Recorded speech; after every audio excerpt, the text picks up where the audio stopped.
Welcome to the intersection of technology, cybersecurity, and society.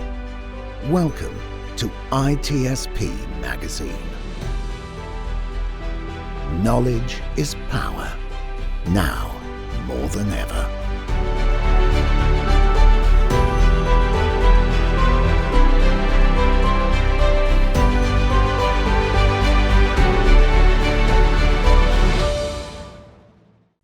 All right, here we are, redefining society. I was going to say redefining cybersecurity, but that's actually Sean's show.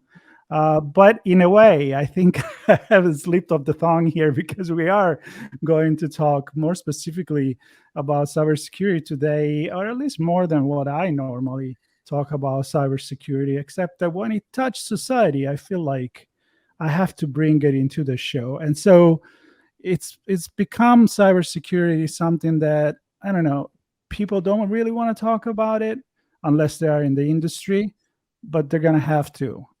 It's kind of like you can't keep closing your eyes or put your head under the sand or pretend that I'm not seeing. If you don't see, I don't see you, you don't see me.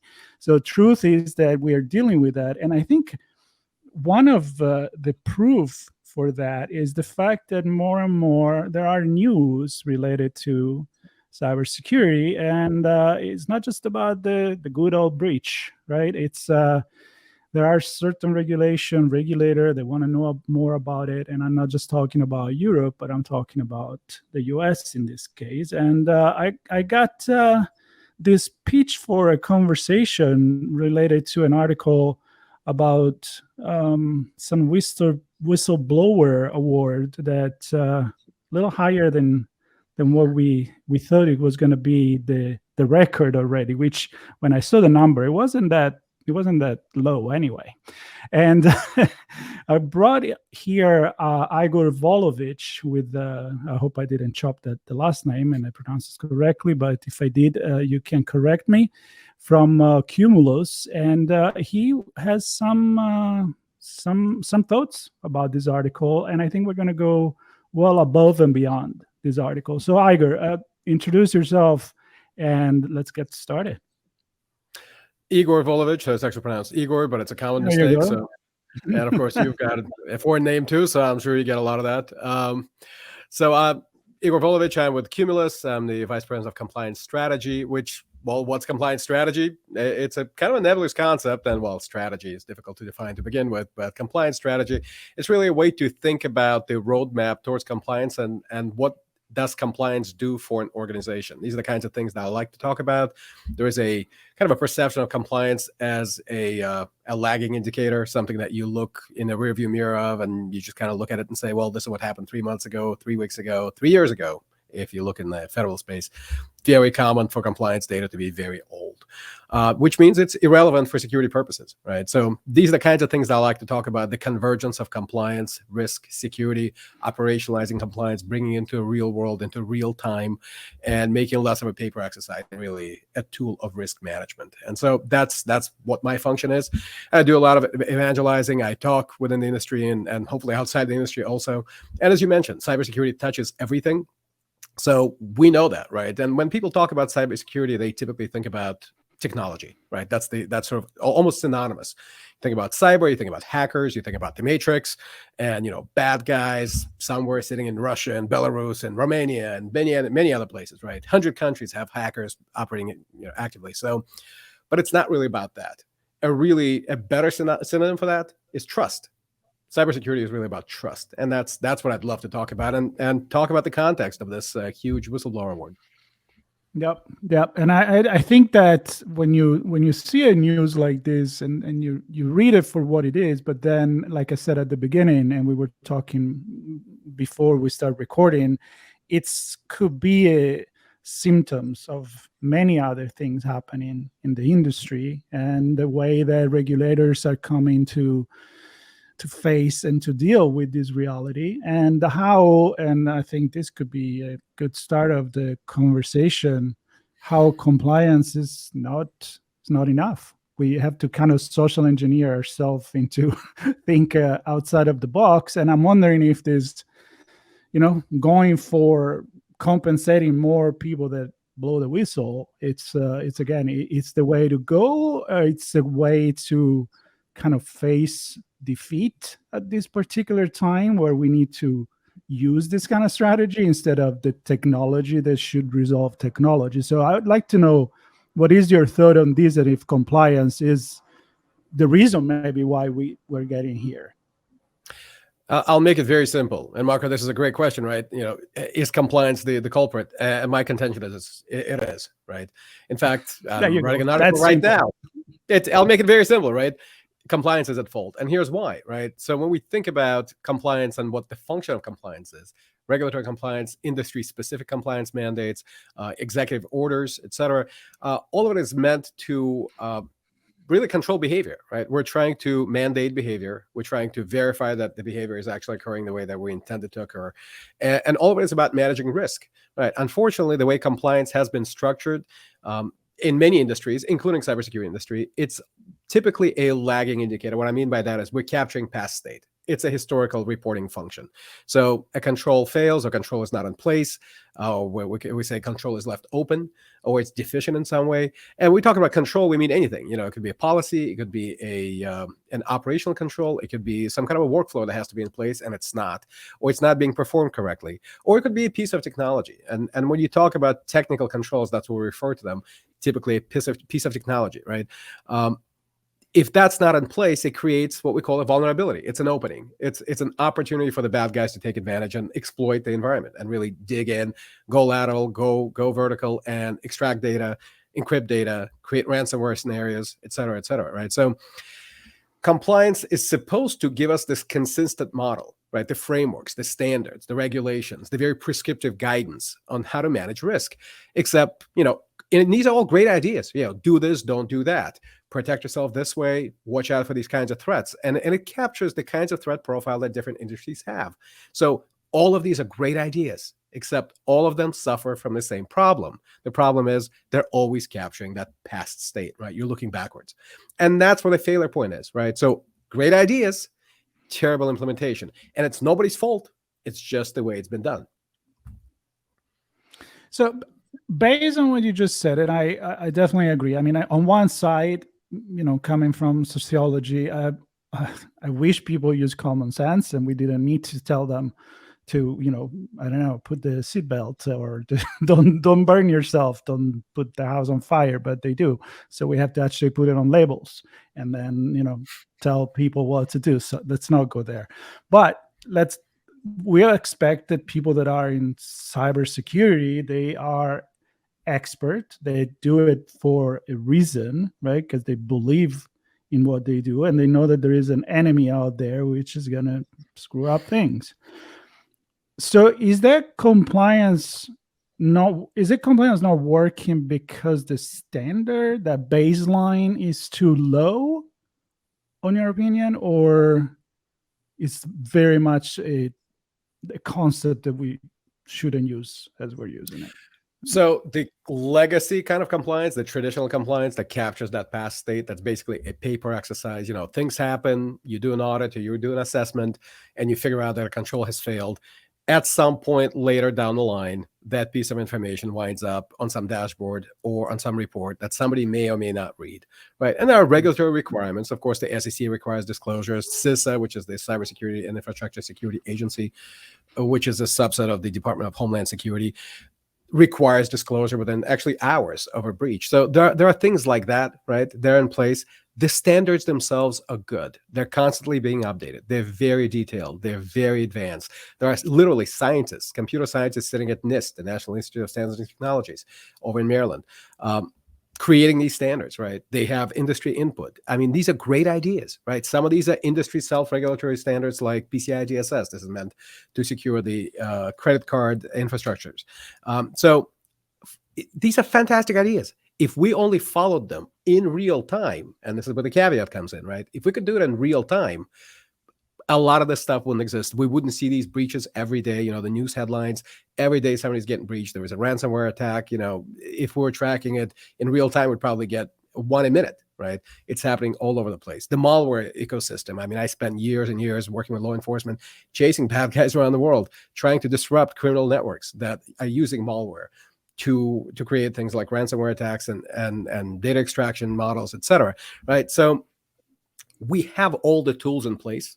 We have complete surplus of the kinds of technology you need. There are over 4,500 vendors working in the cybersecurity arena, right? There is no shortage of technology. And the idea that we have a shortage of people, we can have a conversation about that. There are some thoughts around that, whether it's a shortage of talent or it's a artificially depressed pay scale for the talent, right? It's basic economics, right? Supply, demand drives supply. We have plenty of demand on paper, but somehow we just can't turn out enough talent. There's a conversation to be had about that. Maybe a separate podcast, right? But in terms of tools, technologies, understanding of from an operational perspective how to do this, right? We all know how to do this, right? And the standards inform us in doing it right. The thing that's missing is bringing it to real time. So is compliance broken from that perspective? Absolutely. If only compliance could be automated, done in real time, we could have the kind of convergence that we had experienced before with things like DevSecOps. And maybe most of the audience probably haven't heard that term, but basically development, security, and operations, operationalizing the development of computer code and making sure that it's secure at the same time, right? Not bolting on security after the fact. So we're talking about a similar transformation that took probably the most of the last 2 decades that happened in IT for that concept to be embraced. And I certainly don't want to spend the next 20 years evangelizing this idea, but if I have to, I will, right? I'll delay my retirement and I'll keep pushing this idea because I think it's super critical, right? We have invested so much into compliance and so much is spent on compliance. I mean, companies spend close to 40% of their security budgets sometimes on compliance and they extract no value out of it from a security perspective. It's strictly a paper exercise, right? We're capturing past state, we're reporting it, and then we rinse, repeat, wipe hands on pants, and we do it again next quarter, next year, et cetera, right? No value, universally derided. Like this function, folks don't want it, right? CISOs don't want it, chief security officers. They hate having compliance in their portfolio. It's just a drain of resources and money and workflow and cycles, right? And they get no value out of it. So the only answer from my perspective is you got to bring compliance into real time. And I mean, when I look at, so I have two thoughts. One, before I go into the nowadays technology and what could allow us to have this compliance in real time, I'm curious to know what the answer is there. I want to think a little bit more about this article. Mm-hmm. And do you see this? I mean, what is the struck you and said, I'm going to pitch to talk about this article on the news, right? Because I kind of, when I saw it, I was like, that's not good. Are we really going there? Because again, as I said at the beginning, we have no other way to do it. Or is just something that is just going to be so effective anyway that it's kind of like a necessary evil in a way, because people don't have a good perception of whistleblower. Not lately, probably never. I don't know.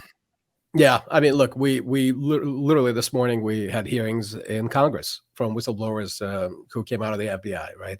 And we're not going to get into politics of it, but whistleblowers, yeah, they get hurt, they suffer. I've personally worked in places where I had to protect whistleblowers and step in to protect their livelihood and protect their jobs and keep the company from actually hurting itself because they were about to act in a retaliatory fashion against a whistleblower, right? Because these are protected acts, right? So I've been very familiar with this function for a long time. I've worked with whistleblowers, I've protected them, and I feel that whistleblowers are really kind of that ultimate canary in the mine, right?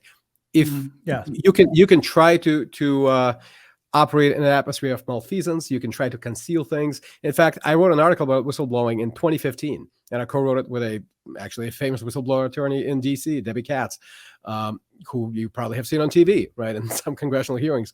The idea back in those days, for me in 2015 when I wrote it, what I said was, look, whistleblowers act as this ultimate safety valve, right? No matter how much a company tries to conceal, there are two things that can happen. to really blow the covers off of something like this. One, it's a whistleblower. The other one is a breach, right? A breach happens and all of that concealment goes away, right? You can only play this plausible deniability game for so long. You can say, well, cybersecurity is too complex. Compliance is too complex. We didn't know. We didn't understand, right? And more we're seeing agencies like the FTC and the SEC and the federal government in general, right? And also the regulators within the industries themselves, like FINRA. They're saying, look, you don't get to have plausible deniability. It is your job to know. Whether you know or you don't, that's on you, right? So pretending, kind of head in the sand, as you mentioned before, right? Playing the ostrich game. Well, it's too, we didn't know, right? It was too hard, and I'm not equipped. I'm not qualified to know these things. That's not acceptable, right? And so the problem with enforcement that we've seen from the SEC and the FTC in the past is it's sporadic, right? It's not consistent because they can only act upon known past acts, right? So again, we get into the same retroactive perspective, right? We're always looking at history. It's acts that already occurred. So it's meant to create this deterrent effect. But guess what? We've been doing deterrence since the days of Hammurabi, right? The first compliance code that's known to us, right? The first written compliance code was the building codes within the laws of Hammurabi, the code of laws of Hammurabi, right?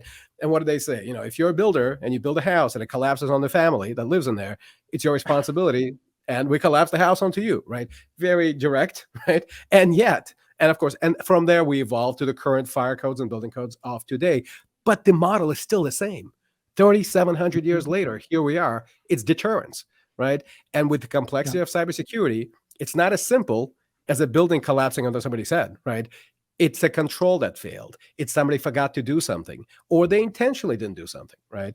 And it's easy to hide that. So ultimately, you've got these two safety valves. One, well, it's a breach, right? Exposes everything, and then you get to realize, well, you weren't secure at all. And on the other hand, you've got whistleblowers who will expose it. And that's where the SEC comes in with their rewards. And they should be there, right? That incentive should absolutely be there. We're seeing the DHS actually has a civilian cyber-specific whistleblower program that they're rolling out there and evangelizing very hard. They're trying to tell people, look, if you know something, say something, you will be rewarded. And in fact, your reward could be a percentage of the recovered sums. We had a recent case, federal contractor, Aerodyne rocket jet. Federal contractor, worked with NASA, launched rockets, and they were executing contracts for a number of years, claiming to be cyber compliant. Well, a whistleblower came out, actually happened to be their director of security, and said, we've been lying for years, right? So about $1.3 billion worth of contracts were executed. They got paid, the rockets flew, and yet they pulled the covers off, and turns out they've been lying about it. So I think the company settled for $9 million with the federal government, and the whistleblower got paid, I think, somewhere around $2.5 million. So on the scale of things, 1.3 billion, 9 million, to that, what's the cost of doing business, to that whistleblower, right? It's a life-changing event. And yet folks keep coming out because they're so incentivized, not by the monetary reward. I mean, that's important, right?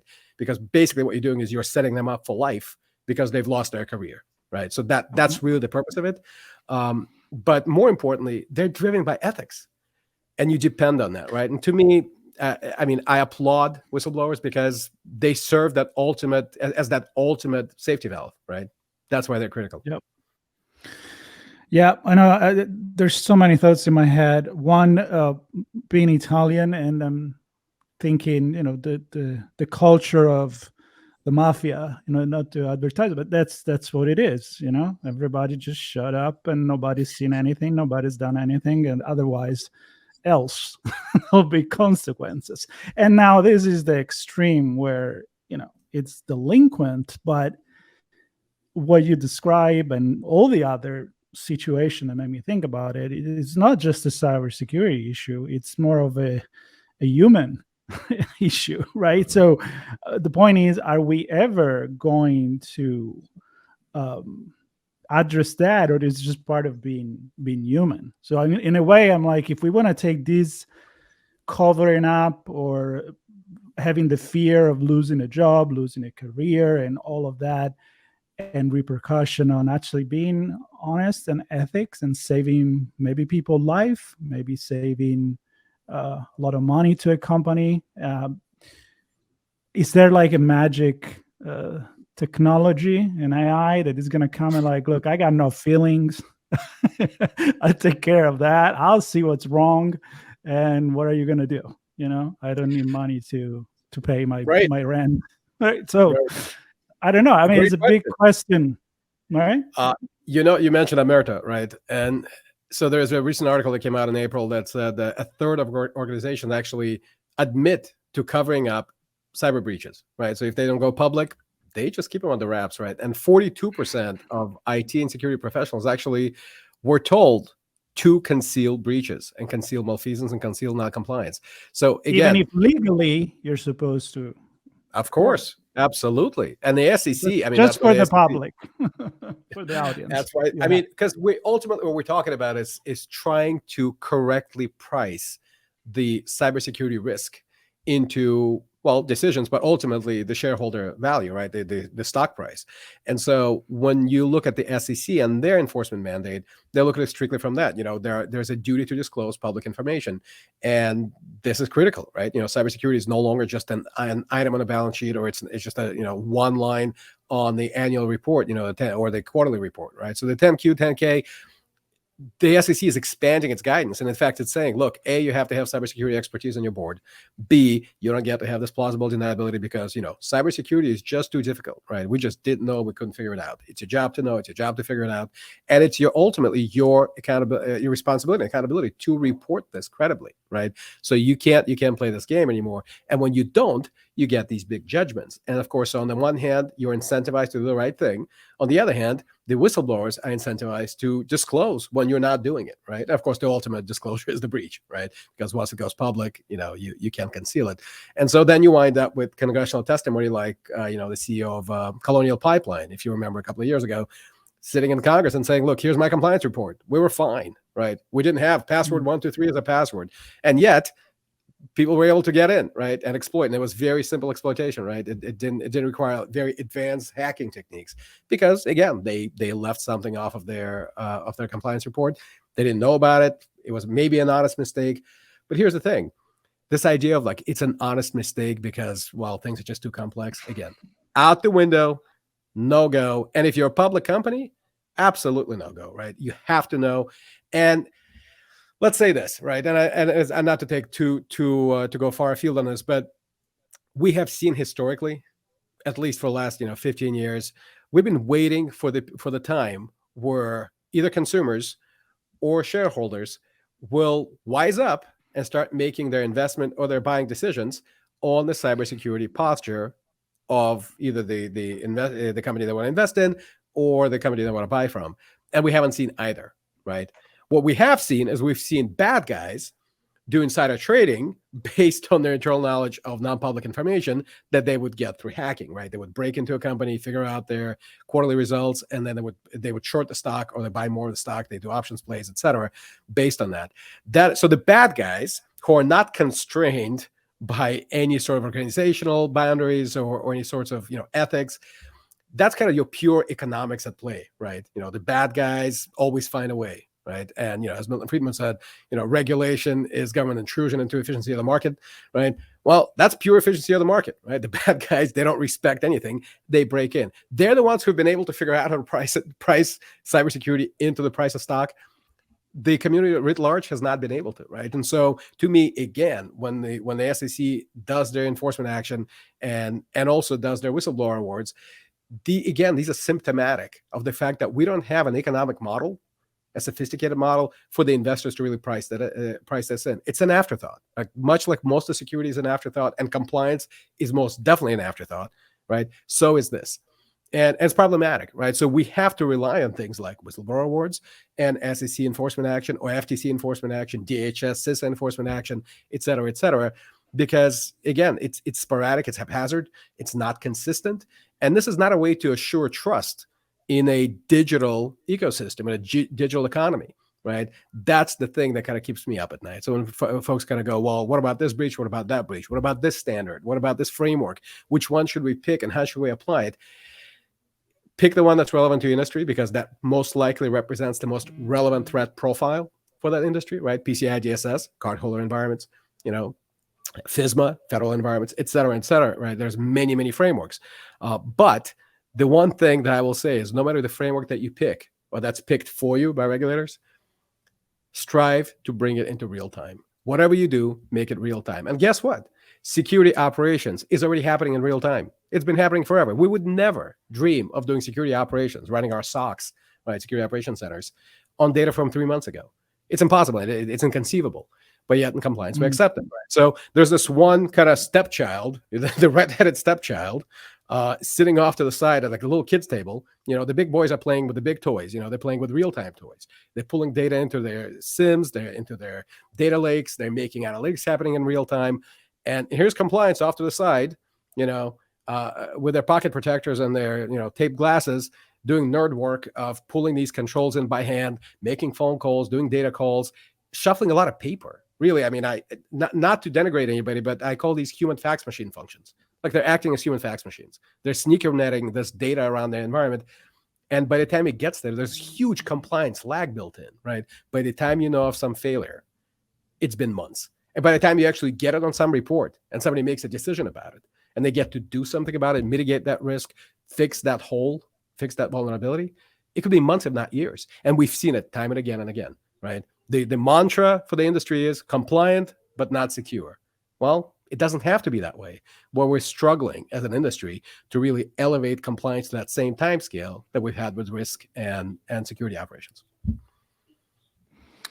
Yeah, I mean, a lot of thinking, like where technology is nowadays, and we always say regulation cannot move as fast as technology. It's too fast. We're always catching up. That can come with ChatGPT and copyright laws, for example, just to bring one out there, or how we're going to use the new technology that all of the time is out there. So talking about new technology, I'd like to wrap this conversation with you doing what I like to do the most, which is asking you to put a hat, like your futurist hat on, and which often is also the present, because I'm assuming from your things that you say, I'm understanding that this real-time compliance is possible. It's not just a dream.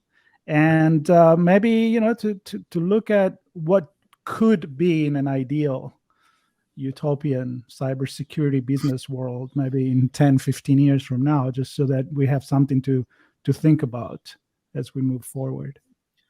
Absolutely. I think to me, the real answer is automation and reducing our reliance on manual labor as much as possible, especially within the compliance sphere, right? Because that's where a lot of those manual cycles go, right?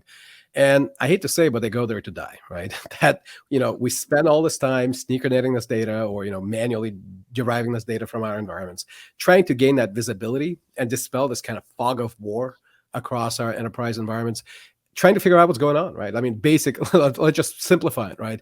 What is going on, and how do I know what's going on, right? I mean, it becomes kind of a philosophical question, right? Here's what I think I know about my environment. How much can I trust it? How much can I believe it? And so you have to ask that kind of a macro question, a next level question. Well, here's the data. Can I trust this data? And so you have to, who's watching the watchers, so to speak, right? And so again, automation to me is not just a cool thing that we go, hey, we're automating, right? It's great. We're going to buy some technology and we're going to automate, and we're going to automate the data flows. We're going to ensure that analytics are happening in real time. We're going to enable technologies like big data and data lakes and cloud, and, make all of this kind of come together in real time, give us real time insights. It's not just for the sake of the technology evolution, right? And I think a lot of these conversations, unfortunately, start there. They start with the tech. They start what I call bottom up, right? We start with the tech, and we try to then figure out, well, what are the use cases? What's the value we're trying to derive out of it?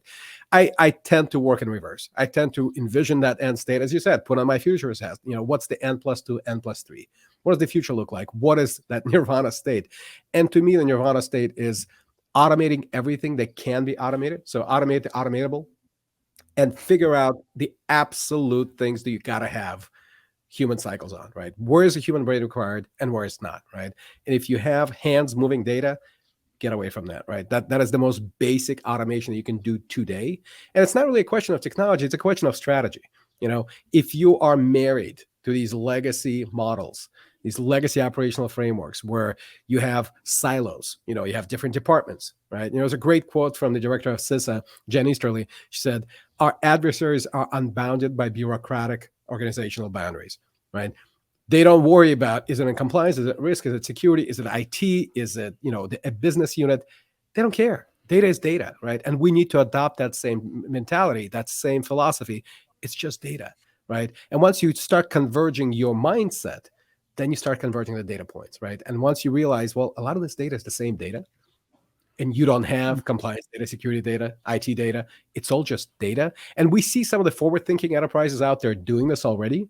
I'm aware of a couple who are in the healthcare space who are actually converging a lot of that data, dumping it into a data lake, and letting AI and ML, machine learning, figure out these patterns that are human would not be able to figure out, right? And they're fusing their fraud cases in the healthcare space. They're fusing their financial cases. They're fusing their cybersecurity cases together, and they're figuring out how one feeds into another. Like we're standing at the precipice, especially with things like ChatGPT and generative AI, where the machine can really figure out how to kind of program itself, right? It's super exciting for me because the biggest thing in cybersecurity is the volume of data, but it's what we call the fog of more, right? The fog of war, but it's really the fog of more. We have so much. Yep. We get Fog of more. Right? So for me, automation, augmenting with machine learning, augmenting with AI, it carries a lot of promise. But again, we have to be very careful at how we apply it, right? Because then the questions start to come up. Well, I've got 400 analysts doing compliance in my environment. I mean, we're talking like large federal environments, large federal contractors. It's not uncommon to have several hundred analysts who are working on nothing but compliance. Well, what happens to them, right? What do they do? Do we train them? Do we now get into a conversation that we had a few years back? Well, our minors in West Virginia are going to have to write code. Like we're going to teach them at 55 years old how to write code, like that kind of stuff. It becomes really uncomfortable. And you hear folks like Elon Musk and others who are, and Sam Altman, like they're talking about things like basic universal income, because then you start worrying about, well, what am I going to do with all these folks? They might be, too far down their career path to really retrain or unwilling to retrain. So you have to kind of apply. It's a multifaceted conversation, right? You have to be applying systems design thinking to the entire problem set, right? And you have to understand the political parameters, the policy parameters, the strategy parameters. All of this has to come together, right? It cannot be just a conversation about technology or about AI or about compliance or regulation. All these things kind of have to be talked about at once. And it's really hard to do, to bring enough folks into one virtual forum where these conversations can happen, because, we tend to kind of follow our own tribe, right? That's the big problem. So I have a lot of hope. I think going ahead 2-3 years, I think we're looking at AI being kind of a co-pilot. And in fact, Microsoft calls their AI co-pilot, right, within GitHub. So it's kind of a co-pilot. I don't think we're ever going to relinquish full control. It's kind of like we're never going to have robots flying commercial airliners. It'll just never happen. Why? Because we need skin in the game, right? You need the pilot up front, because his life and my life are in the same boat, literally, right? You need that. Literally. Yep. Right. But so I think it's more of a co-pilot conversation, and I can see more and more augmentation start to happen. So that's what I'd like to see, and I think we're moving in that direction already. Big companies like Splunk, for instance, give them a shout out. A lot of respect for what they do, and they're onboarding those kinds of use cases. I mean, there's literally not a company today that's not thinking about AI. A lot of it is kind of buzz, right? They're trying to capture momentum, capture the trend, capture the buzz, trend jack, if you will.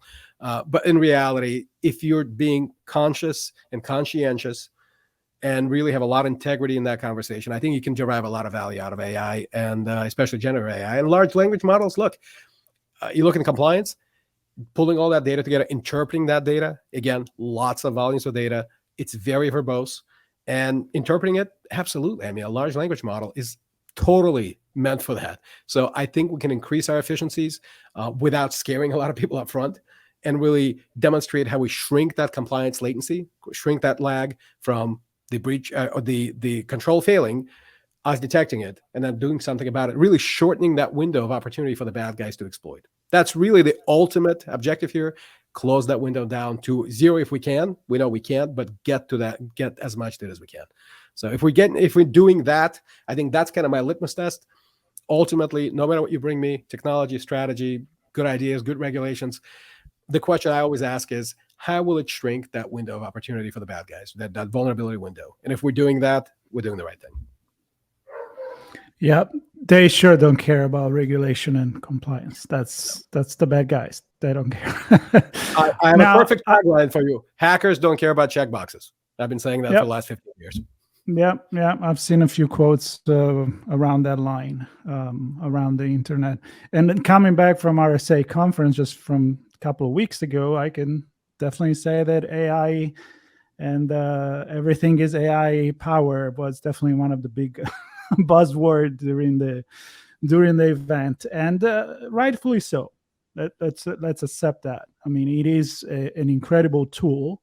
Is a tool, and we need to use it. I love your co-pilot analogy there. And another thing that I want to say, closing this and thanking you, because you're really great speaker. I was fascinated by you deliver everything, Igor. And it also made me think about how what you said, it's obviously cybersecurity, but I could not stop from saying this is true for the medical field. And that's not just because you're wearing what you're wearing. And people listening to the audio, they should definitely check out the YouTube. I'm not going to give it up. But there is a field where there is so much knowledge, and why don't you want to have an artificial intelligence reading through millions and millions of scans and figure out why that is happening while it's happening? And there is too much knowledge to manage. And so goes for a lot of other things. So being a Redefining Society podcast, a lot of our audience is maybe not only involved in cybersecurity, but they're curious. They want to know. And I think you painted a really good pictures about what the future could look like. So I want to thank you for that. And I hope you'll join me again for some more conversation later on. And for everybody listening, there'll be links to the article that started it all, even if we went way above and beyond that article, and connect with you and to your company and anything you want to share in terms of resources with us. So thank you very much. Thank you, Marco. I appreciate you having me on. We hope you enjoyed this conversation. If you learned something new and this story made you think, then share ITSPmagazine with your friends, family, and colleagues. If you represent a company and wish to associate your brand with our conversations, sponsor one or more of our columns. We hope you will come back for more stories and follow us on our journey. You can always find us at the intersection of technology, cybersecurity, and society.